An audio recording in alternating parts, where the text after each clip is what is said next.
Hello everyone, good afternoon.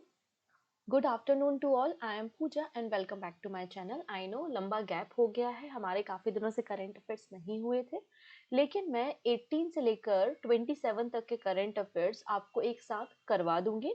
फिलहाल हम आज के मतलब 28 अक्टूबर के करंट अफेयर्स देखते हैं। जितने भी करंट अफेयर्स आपके रह गए उसकी टेंशन आप मत लीजिए, वो मेरी जिम्मेदारी है। मैं आपको कभी भी कोई भी ऐसा इंपॉर्टेंट फैक्ट या करंट अफेयर्स है जो इंपॉर्टेंट एग्जाम के लिए, वो नहीं छूटने दूंगी। ये मेरी गारंटी है, मैं आपको करवा दूंगी। फिलहाल हम बात करते हैं 28 अक्टूबर के करंट अफेयर्स के बारे में। तो आज के मेजर हाइलाइट्स क्या हैं? तो आज के मेजर हाइलाइट में हमें बात करनी है सबसे पहले आसियान कंट्रीज के बारे में। और 11th नंबर की आसियान कंट्री कौन बन गई है, इस पे हम डिस्कशन करने वाले हैं। फिर एलआईसी ने क्या किया है, दो नए पॉलिसी लेकर आई है। एलआईसी दो नई पॉलिसीज लेकर आई है। हम उन दोनों पॉलिसीज पे बात करने वाले हैं, और भी कई सारी न्यूज़ है जो आज के सेशन में हमें कवर करनी है। और ये जो करंट अफेयर्स है आपके सभी वनडे एग्जाम को कवर करते हैं, इसलिए वीडियो को एंड तक देखना है। और एंड में एक क्वेश्चन ऑफ द डे है जिसका आंसर आप मुझे कमेंट सेक्शन में देंगे। और पीडीएफ के लिए कोई परेशान नहीं होगा कि करंट अफेयर्स के नोट्स हमें कैसे बनाने हैं। सिंपल सा है, टेलीग्राम की लिंक डिस्क्रिप्शन में अवेलेबल है, आप वहां से पीडीएफ को डाउनलोड करके नोट्स बना सकते हैं। ठीक है, चलो स्टार्ट कर लेते हैं। सबसे पहली बात करते हैं तिमोर लेस्ते, जिसको ईस्ट तिमोर भी कहा जाता है। इसके लिए आपको जाना पड़ेगा पैसिफिक ओशियन में। आप देख पा रहे हैं मैप। ऑस्ट्रेलिया के ऊपर आपको यहाँ पर दिखाई दे रहा है एक आइलैंड नेशन जिसका नाम है ईस्ट तिमोर।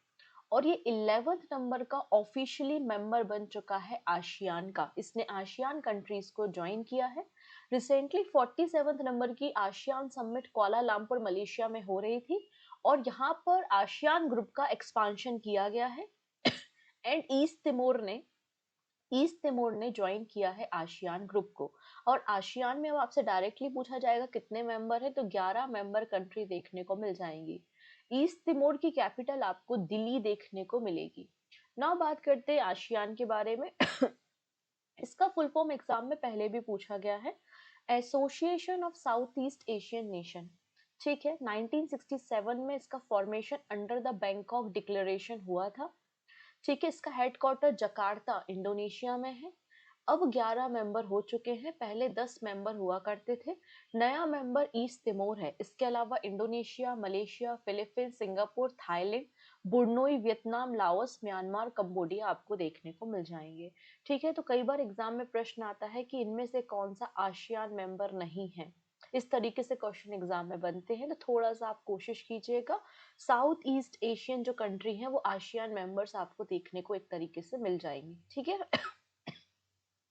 चलिए नाउ बात करते हैं। अभी आप देख रहे हैं पूरे भारत में ही एक अलग ही क्लाइमेट चल रहा है। आप देखते हैं बेमौसम बारिश हो रही है। जहां मैं रहती हूँ वहां भी पिछले 2 दिनों से काफी बारिश हुई। तो ये अचानक से बारिश क्यों आ गई, अचानक से ठंडी हवाएं चलने लगी, बारिश हो गई, बादल छा गए, ऐसा क्यों हुआ? ऐसा इसलिए हुआ क्योंकि एक साइक्लोन है जो भारत से हिट कर रहा है, जिसका नाम है साइक्लोन मोंथा। साइक्लोन मोंथा आप देख सकते हैं। ये जो मोंथा नाम दिया गया है ये थाईलैंड के द्वारा दिया गया है। और थाईलैंड में मोंथा का मतलब होता है ब्यूटीफुल फ्लावर। ठीक है, तो यहाँ पे ये जो मोंथा है ये शब्द किसने दिया है, थाईलैंड ने दिया है।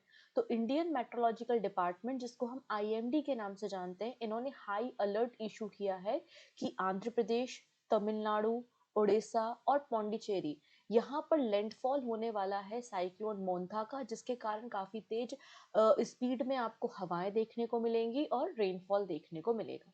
ठीक है, इसलिए ये साइक्लोन आपको न्यूज में देखने को मिल रहा है। अब कुछ बेसिक बातें मैं साइक्लोन के बारे में आपको बता रही हूँ, ध्यान से समझना है। जब भी ये जो साइक्लोन है ये आपको बे ऑफ बंगाल में इनिशिएट होता हुआ दिखाई दिया है। बंगाल की खाड़ी के आसपास लो प्रेशर एरिया क्रिएट हुआ, और लो प्रेशर एरिया क्रिएट होने के कारण क्या हुआ, ये साइक्लोन हुआ। अब यहाँ पे साइक्लोन कैसे फॉर्म होता है, जब लो प्रेशर एरिया जनरेट हो। लो प्रेशर एरिया कैसे बनता है, जब समुद्र का पानी गर्म होता है, और पानी गर्म होने के कारण वहां की जो हवाएं हैं गर्म होकर ऊपर की तरफ जाती हैं। जब हवाएं ऊपर की तरफ जाती है तो नीचे क्रिएट हो जाता है लो प्रेशर एरिया।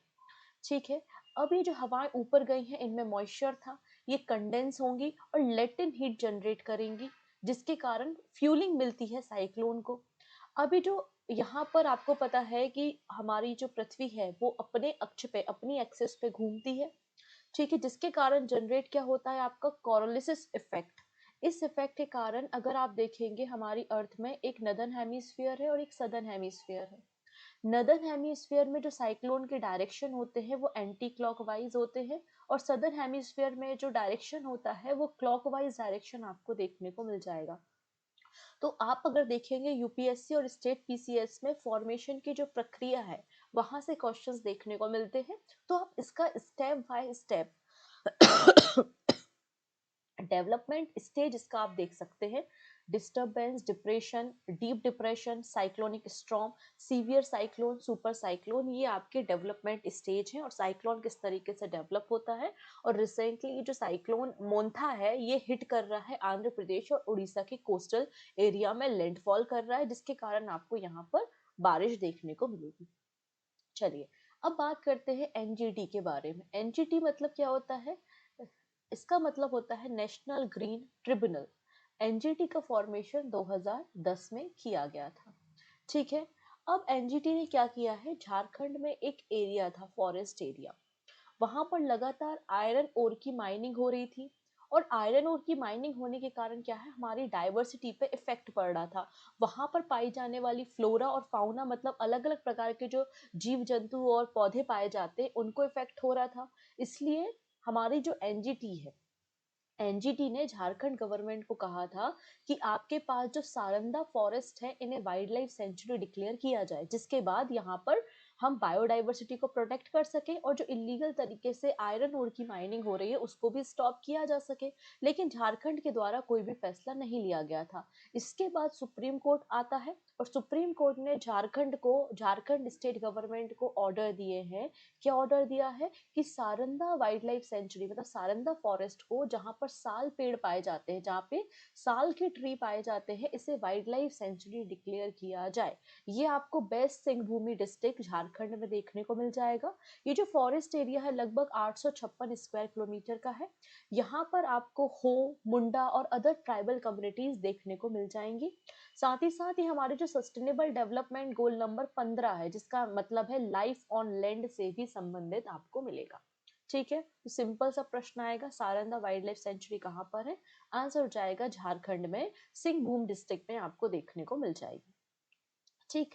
चलिए अब बात करते हैं ग्लोबल फाइनेंस के बारे में। यहाँ पर देखिए, ग्लोबल बैंक अवार्ड 2025 डिस्ट्रीब्यूट किए गए हैं बाय द ग्लोबल फाइनेंस।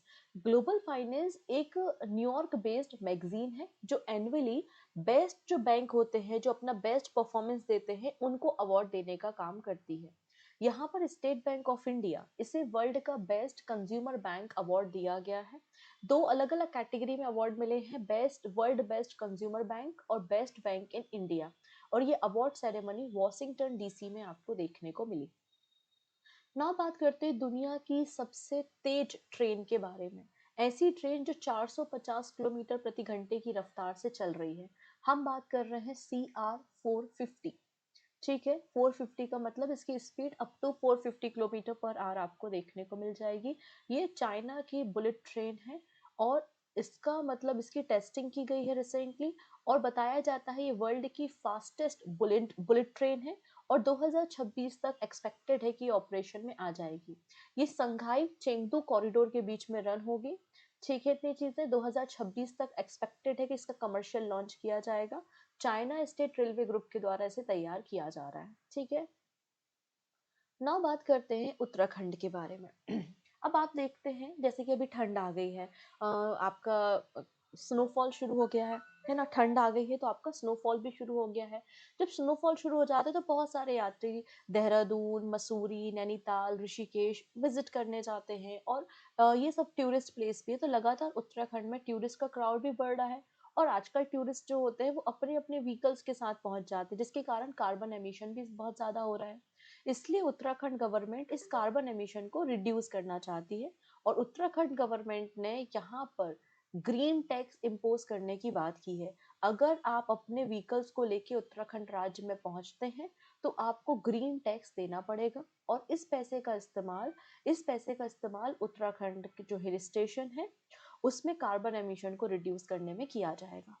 तो from December 2025 Uttarakhand will impose a green tax on vehicle entering from the other state to protect its fragile Himalayan ecosystem. ठीक है, जिससे यहाँ की इकोसिस्टम को रिड्यूस किया जा सके और रिड्यूस किया जा सके जो व्हीकल से कार्बन डाइऑक्साइड एमिशन हो रहा है। स्पेशली इसे इम्पोज किया जा रहा है देहरादून, मसूरी, नैनीताल और ऋषिकेश जैसे टूरिस्ट डेस्टिनेशन में। ये जो टैक्स कलेक्ट किया जाएगा ये फुली ऑटोमेटिक डिजिटल सिस्टम पे काम करेगा। ठीक है, इसमें अगर देखा जाए तो 80 rupee for small private vehicles के लिए, 250 रुपी स्मॉल कार्गो व्हीकल्स के लिए, 140 रुपये बसेस के लिए और फिर ट्रक्स के लिए, मतलब इनके वेट और साइज के अकॉर्डिंगली यहाँ पर ग्रीन टैक्स डिफाइन किया जाएगा। ग्रीन टैक्स जो है वो यहाँ पे ऑटोमेटेड प्रोसेस से, ऑटोमेटिक नंबर प्लेट रिकॉग्निशन कैमरे की मदद से ऑटोमेटिकली डिडक्ट होगा जो भी व्हीकल ओनर्स होंगे। ठीक है, नेक्स्ट बात करेंगे राष्ट्रीय विज्ञान पुरस्कार 2025 के बारे में। तो यहाँ पर हमारे देश में साइंस की फील्ड में दिया जाने वाला one of the most important and prestigious award आपको राष्ट्रीय विज्ञान पुरस्कार देखने को मिलेगा। राष्ट्रीय विज्ञान पुरस्कार जो है वो 13 अलग अलग फील्ड में दिया जाता है, जैसे कि साइंस एंड टेक्नोलॉजी है, आईटी फील्ड है, एग्रीकल्चर फील्ड है, फिजिक्स है। ठीक है, तो ऐसे 13 अलग अलग डिसिप्लिन या 13 अलग अलग फील्ड्स में राष्ट्रीय विज्ञान पुरस्कार दिया जाता है। राष्ट्रीय विज्ञान पुरस्कार की 4 मेजर कैटेगरी है। एक है विज्ञान Ratna award. Vigyan Ratna award lifetime achievement category में दिया जाता है जो हमारे लिए इम्पोर्टेंट है। फिर विज्ञान श्री अवार्ड है। विज्ञान युवा शांति स्वरूप भटनागर अवार्ड, ये यंग साइंटिस्ट को दिया जाता है जिनकी एज अंडर 45 है। और विज्ञान टीम अवार्ड, तो 4 अलग अलग कैटेगरी में अवार्ड दिया जाता है। अब इतने सारे रेसिपेंट है, इतने सारे लोगों को अवार्ड दिया गया है, हम सारी बातें नहीं पढ़ सकते। हम 2 इंपॉर्टेंट कैटेगरी डिस्कस करेंगे। एक है विज्ञान रत्न जो कि लाइफ टाइम अचीवमेंट अवार्ड है, और एक विज्ञान टीम अवार्ड है। हम इन दोनों को याद करेंगे। याद रखने वाली बात है 13 फील्ड में और 4 कैटेगरी में विज्ञान रत्न अवार्ड दिया जा रहा है। सॉरी, आपका यहाँ पे ये जो राष्ट्रीय विज्ञान पुरस्कार है वो 13 फील्ड और 4 कैटेगरी में दिया जा रहा है। इनमें से एक है विज्ञान रत्न। प्रोफेसर जयंत विष्णु नार्लेकर, इन्हें ये अवार्ड दिया है फिजिक्स की फील्ड में कंट्रीब्यूट करने के कारण। और विज्ञान team award CSIR aroma mission team को दिया गया है एग्रीकल्चर साइंस में वर्क करने के लिए। अब आप बोलेंगे बाकी अवार्ड पढ़ा दो, तो मैं नहीं पढ़ाऊंगी, आप चाहो तो लिस्ट देख लो, क्योंकि नहीं पूछेगा ना, ये विज्ञान श्री अवार्ड ही हैं, इतने सारे हैं यहाँ पर। हाँ, लेकिन ये अवार्ड, ये नाम पूछा जा सकता है जयंत विष्णु नार्लेकर जी का। दिस इज इम्पोर्टेंट, फिजिक्स की फील्ड में कॉन्ट्रीब्यूट करने के कारण इन्हें अवार्ड दिया गया है। ठीक है, अब एक और इम्पॉर्टेंट अवार्ड होता है जो यूरोपियन यूनियन के द्वारा दिया जाता है, जिसको हम बोलते हैं सैखरोव प्राइज। ये अवार्ड पत्रकारिता के क्षेत्र में जो जर्नलिस्ट होते हैं और जो जेल में जर्नलिस्ट होते हैं, ह्यूमन राइट एक्टिविस्ट होते हैं, ह्यूमन राइट्स के लिए काम करते हैं, उन्हें अवार्ड दिया जाता है सैखरोव प्राइज। कौन देता है? यूरोपियन यूनियन देता है। ये अवार्ड इस साल 2025 में 2 जर्नलिस्ट को दिया गया है और दोनों ही जर्नलिस्ट को किसी कारणों से, फेक एलिगेशंस के कारण, फेक चार्जेस के कारण जेल में डाल दिया गया था। तो बेलारूस के जर्नलिस्ट हैं जिनका नाम है एंड्रेस, जिनका नाम क्या है? बेलारूस के जर्नलिस्ट है जिनका नाम है एंड्रेस पोजोबट। और जॉर्जिया की जर्नलिस्ट है जिनका नाम है मीजिया। ठीक है, अगर हम एंड्रेस के बारे में बात करें तो ये बेलारूस के जर्नलिस्ट देखने को मिलेंगे, साथ ही साथ एक ह्यूमन राइट एक्टिविस्ट है। 8 सालों से ये जेल में है और इनको फेक एलिगेशन के कारण, फेक चार्जेस के कारण जेल में डाला गया था। फिर मीजिया अमग होवली, ठीक है, ये जॉर्जिया की जर्नलिस्ट है और साथ ही साथ ये 2 अलग अलग मीडिया आउटलेट को भी रन करती हैं। ठीक, अगर हम बात करें सैखरोव प्राइज के बारे में, यूरोपियन पार्लियामेंट ने 1988 में इस अवार्ड की शुरुआत की थी। ठीक है, नोबेल पीस प्राइज अवार्डी जिनका नाम था एंड्री सैखरोव, उनके नाम पर इस अवार्ड की शुरुआत की गई थी। कोई भी इंडिविजुअल या ग्रुप जो कि एक्सेप्शनल कंट्रीब्यूट करता है ह्यूमन राइट के लिए, फ्रीडम ऑफ एक्सप्रेशन के लिए, उन्हें ये अवार्ड दिया जाता है। 50,000 यूरो इसमें अवार्ड मनी दी जाती है। और कुछ इंपॉर्टेंट अवार्डी है जिसमें नाम आता है नेल्सन मंडेला जी का। ठीक है, इतनी चीजें। चलो नेक्स्ट फर्दर डिस्कशन करेंगे। उसके पहले मैं बताना चाहती हूँ कि हर महीने हमारी 3 मैगजीन लॉन्च होती हैं। एक होती है आपकी top 300 MCQ plus one liner magazine, दूसरी मैगजीन होती है जहाँ पे हम बैंकिंग करंट अफेयर्स को कम्प्लीटली कवर करते हैं with MCQ. And third magazine होती है आपकी कंप्लीट थ्योरी। तो ये तीनों मैगजीन्स आपको मिल जाएंगी पूजा जैन क्लासेस एप्लीकेशन पे। प्रिंटेबल फॉर्मेट में 1 ईयर की वैलिडिटी के साथ अवेलेबल है। आप एप्लीकेशन को विजिट करके इन मैगजीन्स को डाउनलोड कर सकते हैं।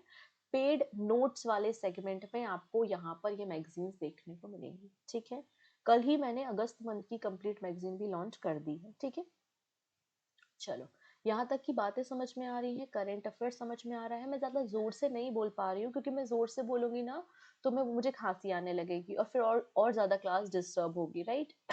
तो इसलिए मेरी वॉइस हो सकता है कम हो, तो आप वॉल्यूम को अप करके थोड़ा सा सुन लीजिएगा, है ना। चलो, हम बात करते हैं अब यहाँ पर एक मिलिट्री एक्सरसाइज के बारे में जिसका नाम है Spain ocean sky. Ocean sky exercise. अब ये जो एक्सरसाइज है बेसिकली नेटो मेंबर्स के द्वारा की जाती है। जो नॉर्थ अटलांटिक ट्रीटी ऑर्गेनाइजेशन, जो नेटो मेंबर्स हैं, उनके द्वारा ये एक्सरसाइज की जाती है। लेकिन पहली बार नॉन नेटो नेशन इंडिया इसमें पार्टिसिपेट कर रहा है।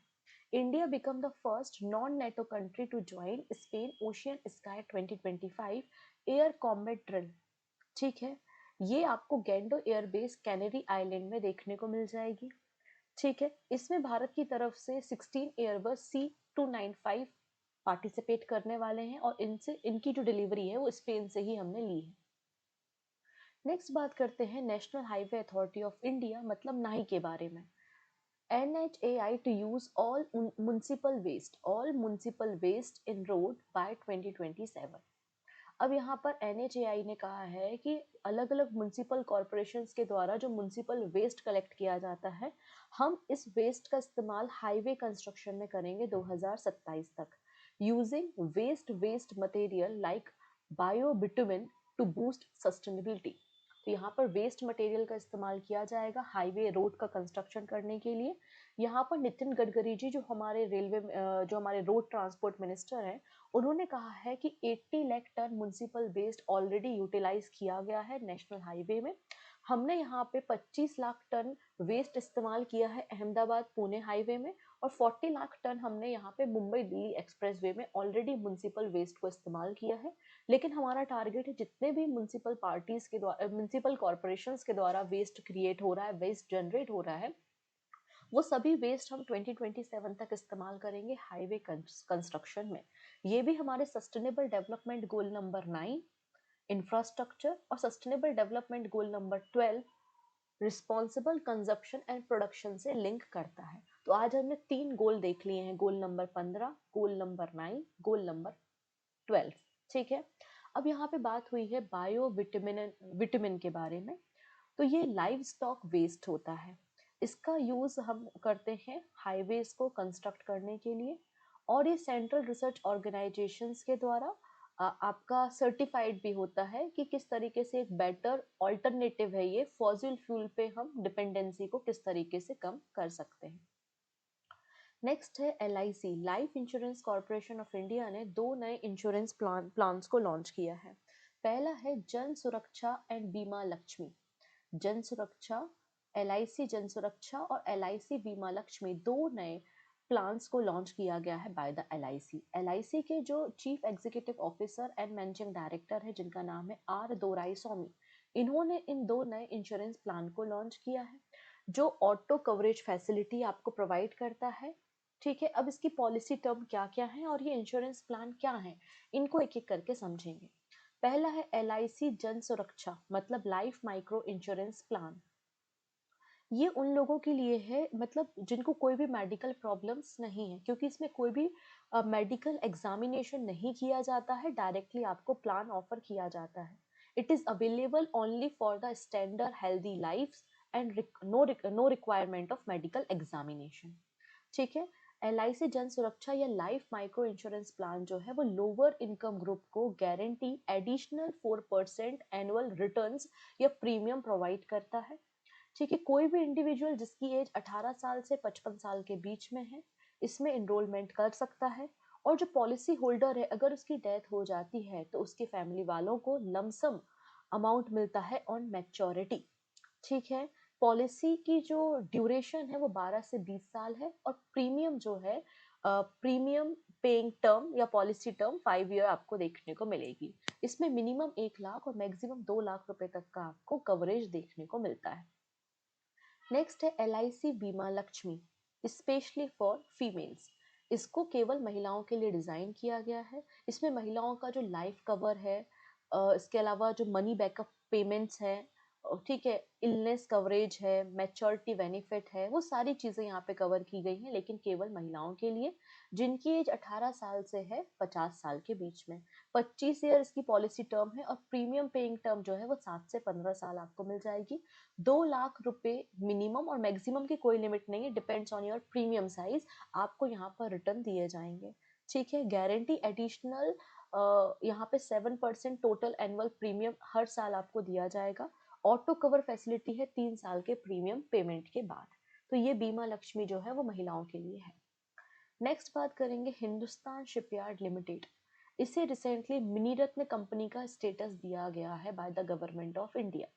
तो हिंदुस्तान शिपयार्ड लिमिटेड इंडिया की one of the oldest shipyard company है। इसको recently mini Ratna status government of India के द्वारा दिया गया है। ठीक है, मिनी रत्न स्टेटस प्रोवाइड होने के बाद इसे फाइनेंशियल एंड ऑपरेशनल ऑटोनॉमी देखने को मिल जाएगी। ये अपने खुद के जॉइंट वेंचर्स तैयार कर सकता है, टेक्नोलॉजी ट्रांसफर के लिए साइन कर सकता है, टेक्नोलॉजी के लिए कोलैबोरेशन कर सकता है। और इसमें जो एक इन्वेस्टमेंट लिमिट होती है, उतने इन्वेस्ट मतलब उतने परसेंट तक आप इन्वेस्टमेंट कर सकते हो, गवर्नमेंट के अप्रूवल की जरूरत भी नहीं होती है। ठीक है, चलिए अब मोदी जी की मन की बात के 11 साल हो चुके हैं। मोदी जी ने मन की बात में यहाँ पर गार्बेज कैफे के बारे में चर्चा की थी, इसलिए हम भी बात करेंगे गार्बेज कैफे क्या होता है और ये कहाँ पर है। तो prime minister of India in मन की बात praised the innovative garbage cafe initiative of Ambikapur municipal corporation Chhattisgarh. कहाँ पर है ये? अंबिकापुर म्युनिसिपल कॉर्पोरेशन छत्तीसगढ़ में है।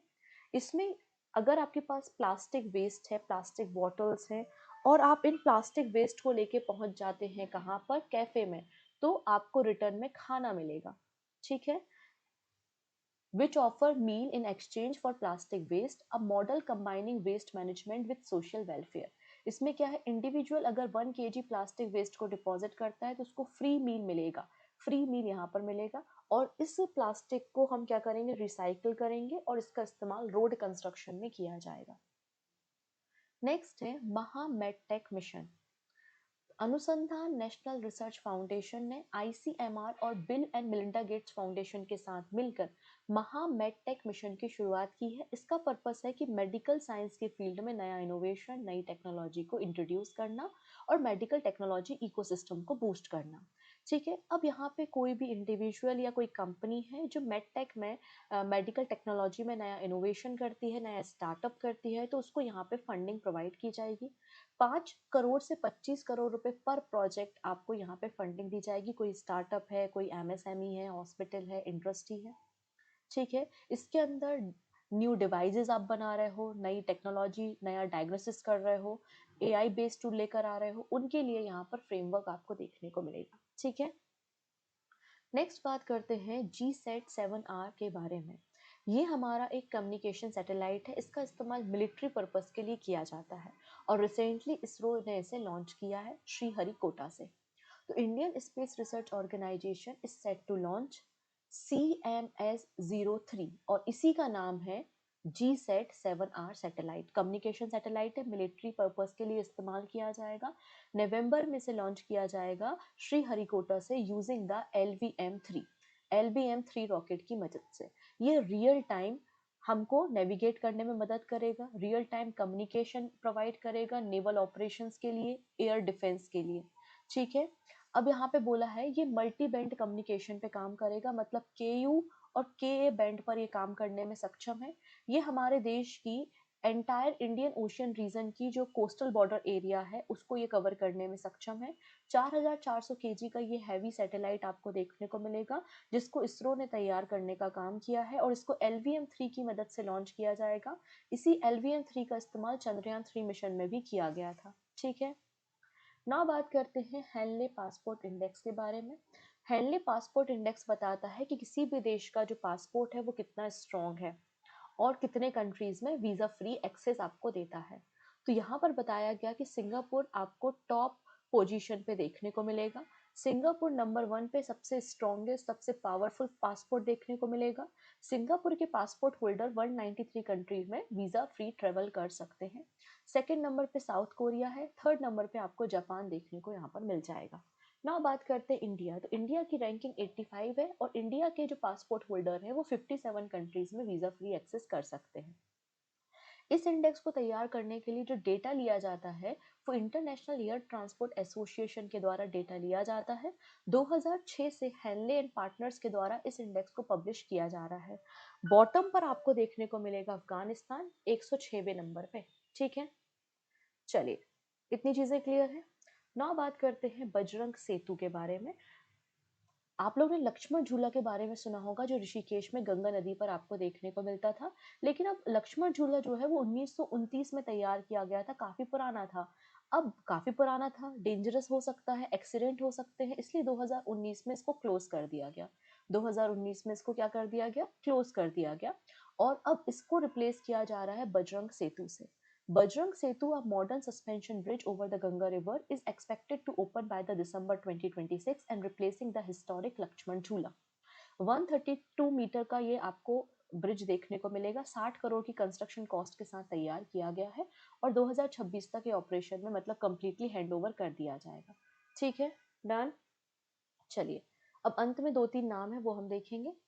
नेक्स्ट पहला नाम आता है डैन कैड्स का। डैन कैड जो है आईएमएफ के पहले डिप्टी मैनेजिंग डायरेक्टर अपॉइंट हुए हैं। 6 अक्टूबर से इनका कार्यकाल शुरू हुआ है। इसके पहले ये chief of staff US department में काम करते थे और इनका नाम प्रपोज किसने किया था, क्रिस्टीना जॉर्जीवा ने किया था। तो आईएमएफ के पहले डिप्टी मैनेजिंग डायरेक्टर कौन है, डैन कैड्स आपको देखने को मिलेंगे। फिर बात करते हैं फिक्की। फिक्की का मतलब होता है federation of Indian chamber of commerce and industry. इसके प्रेसिडेंट 2025-26 के लिए सिलेक्ट हुए हैं, जिनका नाम है अनंत गोयनका। अनंत गोयनका का नाम आपको याद रखना है। अब बात करते हैं आयरलैंड की प्रेसिडेंट। एक यूरोपियन कंट्री है आयरलैंड, उसकी प्रेसिडेंट अपॉइंट हुई है, जिनका नाम है, इनका नाम आपको मिल जाएगा कैथरीन। क्या नाम है इनका, कैथरीन कोनेली। ठीक है, और ये 10th नंबर की आयरलैंड की प्रेसिडेंट आपको देखने को मिल जाएंगी। एंड लास्ट में नाम आता है पीयूष पांडे। बचपन से हम लोगों ने फेविकॉल, एशियन पेंट, फेवी क्विक, इन सब की एडवर्टाइजमेंट देखी है और वो सब एड किसने बनाई थी, पीयूष पांडे ने। इन्हें फादर ऑफ इंडियन एडवर्टाइजमेंट भी कहा जाता था। इनका निधन हो चुका है। हम आज के समय में जो एक स्लोगन पढ़ते हैं, अब की बार मोदी सरकार, तो अब की बार मोदी सरकार जो स्लोगन है वो भी इनके द्वारा ही ड्राइव किया गया है। इन्हें पद्मश्री अवार्ड भी मिल चुका है। साथ ही साथ इन्हें lion of Saint Mark award, Cannes lion 2018 दिया गया है और ये पहले इंडियन है जिनको लाइफ टाइम अचीवमेंट ऑनर यहाँ पर दिया गया है। तो father of Indian advertisement Piyush Pandey ji का भी निधन हो गया है। अंत में है क्वेश्चन ऑफ द डे, जिसका आंसर आप मुझे कमेंट सेक्शन में बताएंगे। बाकी सारी बातें आने वाली वीडियो में डिस्कस करेंगे। Thank you so much, take care and bye bye.